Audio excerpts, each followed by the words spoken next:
صحبت عاشق تو را عاشق کند، صحبت فاسق تو را فاسق کند.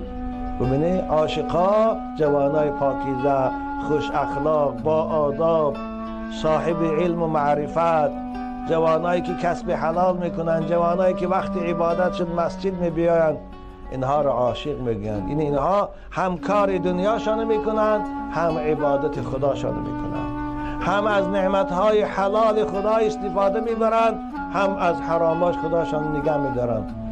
اینها دوستای خدا هستند. صحبت اینها انشاءالله شما را دوست خدا میکنند.